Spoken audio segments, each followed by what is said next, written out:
What's going on, guys? Welcome back to a brand new video. Thank you guys so much for tuning in. I really do appreciate it. If you're absolutely addicted to the game of basketball like I am, make sure you click that red subscribe button down below and you light up that post notification bell so you do not miss any future content on this channel. So let's hop right into the elephant in the room, and that is Damian Lillard, and he's been traded to the Milwaukee Bucks. So I'm going to give you guys a quick walkthrough of what my reaction was to this trade.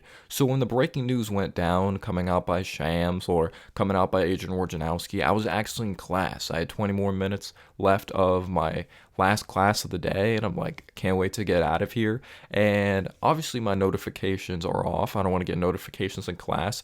And I see I have a couple missed calls from my boy MH. When I check my phone on Instagram, I'm like, I hope my boy MH is okay and everything. And then he goes on to send me a text like, call me after class. Like it's a big deal. He said something along those lines. And I'm like, all right, Damian Lillard's probably been traded. That definitely went through my head because the reports surfacing like a couple days ago leading up was like Damian Lillard's going to be traded soon. So I actually don't call him to get like the initial reaction news. I was like, I want to check this on my own and then let's talk about it. So I do see right away a Damian Lillard graphic, ESPN. I'm like, all right, maybe he's been traded to the Heat. Deep down, I thought assets wise, maybe he wasn't going to the Heat, but he was so loyal to Portland. Maybe they found a way to deal him to Miami. And then I scroll down, I'm like, wait, what? Out of all teams, he was traded to the freaking Milwaukee Bucks. And as a Knicks fan, I know we're not a true title contender, but seeing the Knicks move in the right direction, be this very competitive group, go to the second round of the playoffs, I'm like, damn, the East just got stronger. Damian Lillard, who, yes, he's 33 years old. He obviously got his player option picked up for the 2024 to 25 season, that player option. But he's in the Eastern Conference now. He's not in the West. He's with Giannis. He may be 33, but he just averaged 32 points per game. You know, he's one of the most lethal scorers, a three-level scorer, limitless range. We're going to be getting into the details of who they had to give up. Giannis is working with Hakeem Olajuwon.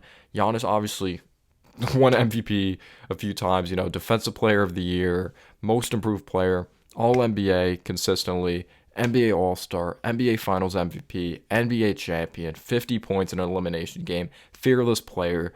There's a theme with these players on this Bucks team, at least in the starting lineup. Giannis is absolutely fearless. He averaged 31 points per game this past season. We know he's a beast defensively, great rebounder, getting better as a playmaker, pinching and kicking. But you have Giannis, who's fearless, Lillard, who's fearless, Chris Middleton. When there's a screen being set for him, I guarantee he's knocking down that mid-range. He could shoot it from three. Brook Lopez, who's getting older as well, but he hasn't shown any signs of declining defensively.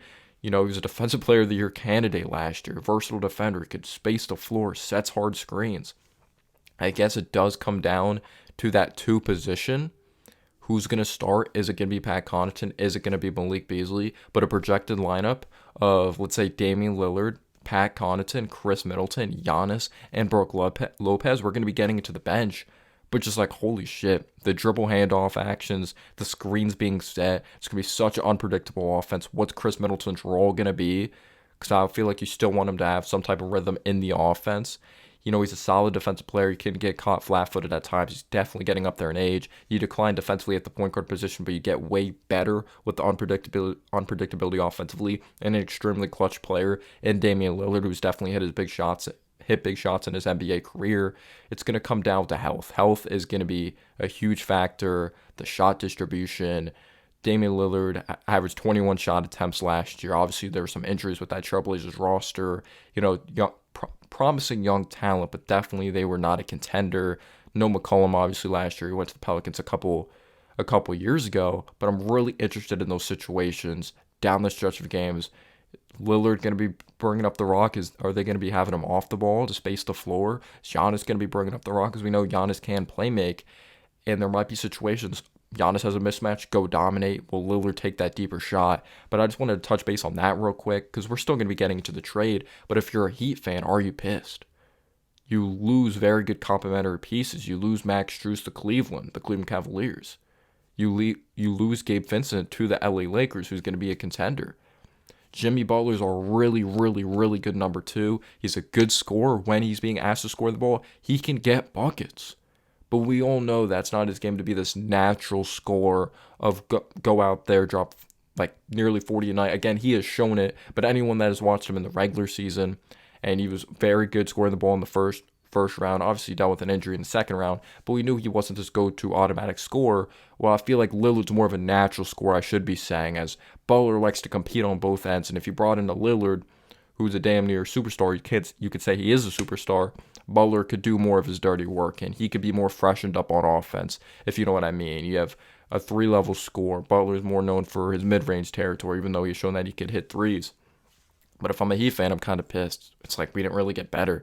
And Damian Lillard just went to the freaking Bucks. And Damian Lillard's agent, because obviously he wanted to go to Miami, he wanted to probably go to a bigger market and compete at the same time. You're going from Portland, not a big market, to Milwaukee. That's not a big market. But there's an exception. There's Giannis there. Obviously NBA champion with Middleton, etc. So his agent probably said to him, yeah, we're not getting you to Miami, but you have a chance to play with Giannis. And Damian Lillard was probably just like, hell yeah. And there was just no holding back. There's probably no fixture, or there was no fixing when it came to the front office as well. But it's just so wild. That's so wild to me that Damian Lillard is a Milwaukee Buck and that he's going to be playing with Giannis Antetokounmpo. And if I'm obviously a part of the Portland Trail Blazers organization, there's nothing from the Heat that I'm really interested in. Obviously, draft picks. But the Trailblazers probably weren't very attracted to the Heat's assets because the Trailblazers have young, promising talent. They just need to develop them, and they need more coaching and more experience, more reps. Scoot Henderson, I like Anthony Simons, I like Shaedon Sharpe. Obviously, got a brand new center. Now let's deep dive into the trade of the details. So the Bucks received Damian Lillard. The Blazers received Jrue Holiday, Deandre Ayton, Toumani Camara. Bucks 2029 first-round pick, unprotected, swap rights on Bucks 2028 and 2030 picks. We're not going to be deep diving that much into it. It's freaking 2023. We'll get there when we get there. 2029, 2028, 2030, way down the road. The Suns receive Yusuf Nurkic, Grayson Allen, Nasir Little, and Keon Johnson. So let's touch base on the Suns a little bit. Deandre Ayton has been in trade rumors for a very long time, and I understand why. Obviously, he's a walking double-double machine. You know, he's athletic. He can catch lobs, the push shot, mid-range, set solid screens. He's a physical body. But it comes down to the consistent motor with Ayton. He's going to make solid defensive plays, but he's not going to bring those momentum plays to the table. He's not going to have that motor constantly on, especially offensively. Even when he is in certain spots, you could talk about utilizing him. But I feel if you really want to be great, you go to the coaching staff and you say, get me the ball more. Or sometimes it just looked like there was a lack of motor out there. So Ayton obviously gets dealt with Portland Trail Blazers. That could be pretty exciting. Already got some promising young players over there.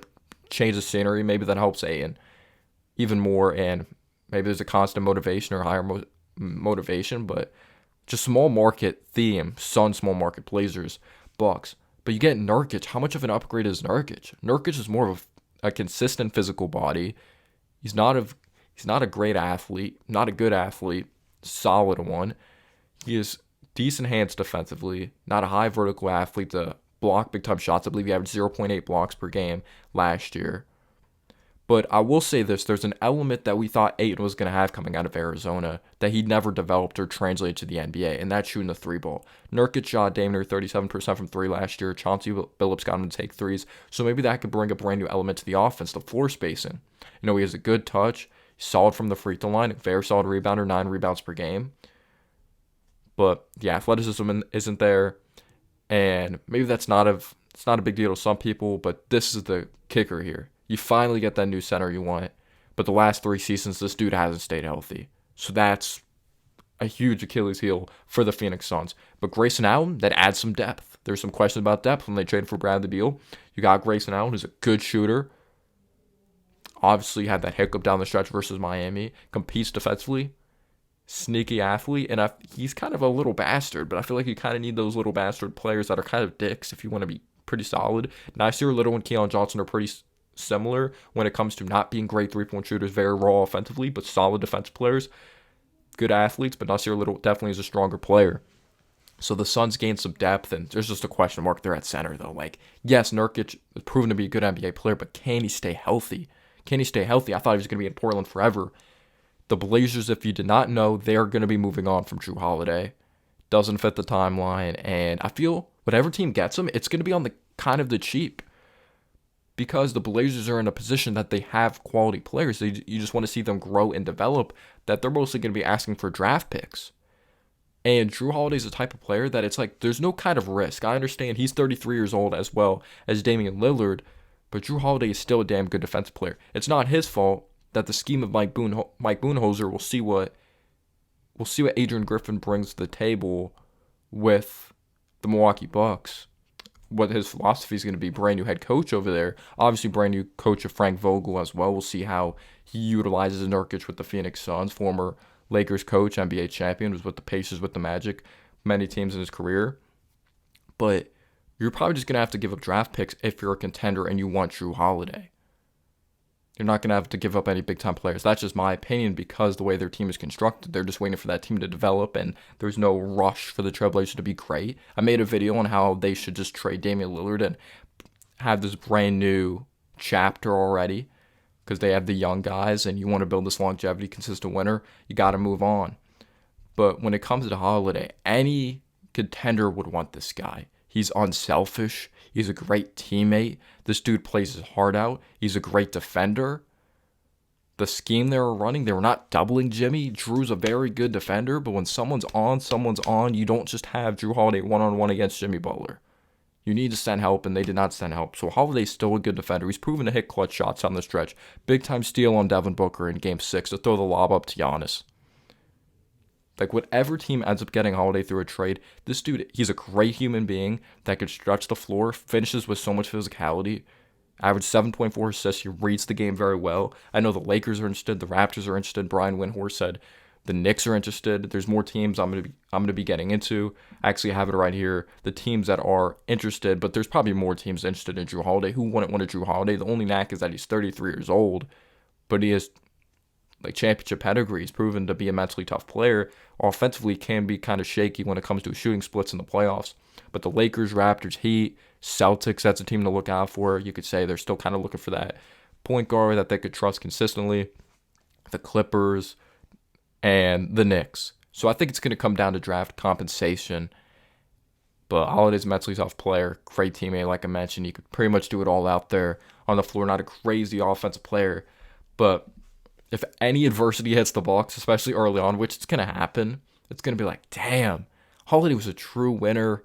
You know, if there's a breakdown play defensively from Lillard, it's like, you know who wouldn't have given up on that play? Jrue Holiday. But Jrue Holiday, we'll see where he ends up getting dealt. Deandre Ayton, like I mentioned, fresh start. See what happens with those draft picks. But the Bucks have to be favorites to win the title.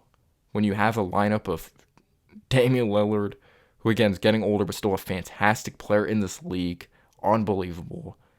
I would start Pat Connaughton because I feel he brings more upside defensively than a Malik Beasley, and Malik Beasley sometimes can be a no-show in games, while you know Pat Connaughton's going to bring very good cutting, floor spacing, as well as athleticism, brings more to the table than Malik Beasley and competes defensively, better defender.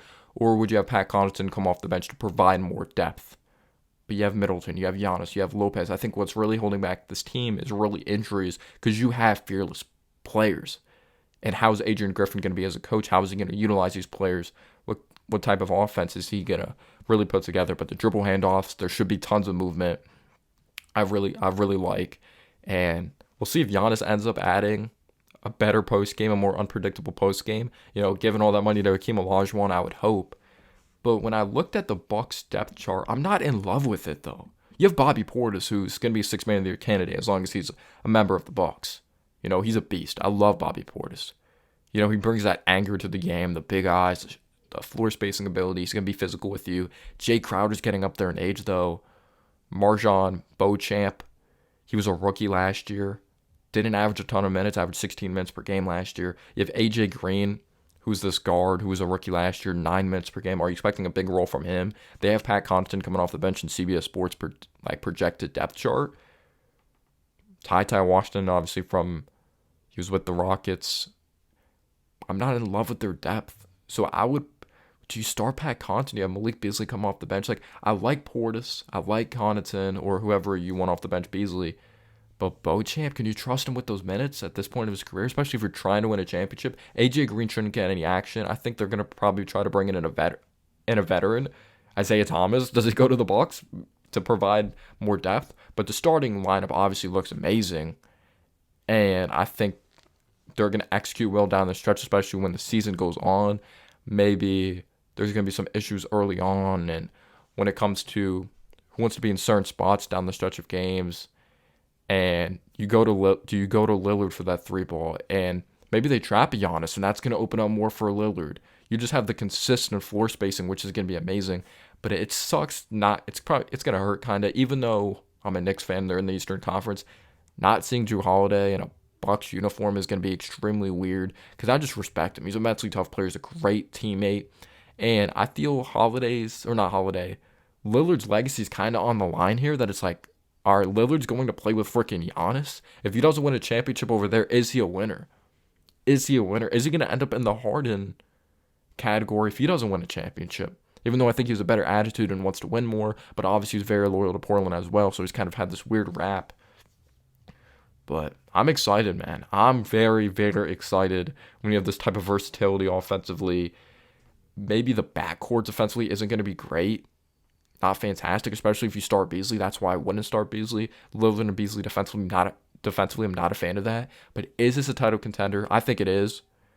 But it depends how the bench obviously plays, or it better be when you have these types of players on your team. But depth is still a big deal. Portland's exciting. I'm looking forward to seeing what Scoot, Ayton, Anthony Simons, and Shane Sharp are gonna do. Is there a world you hold on to Holiday because he's such a great teammate and you have Anthony Simons come off the bench? I'd actually prefer that because Simons isn't a great defender, but he's a fantastic scorer. But let me know down below your thoughts. Peace out, y'all.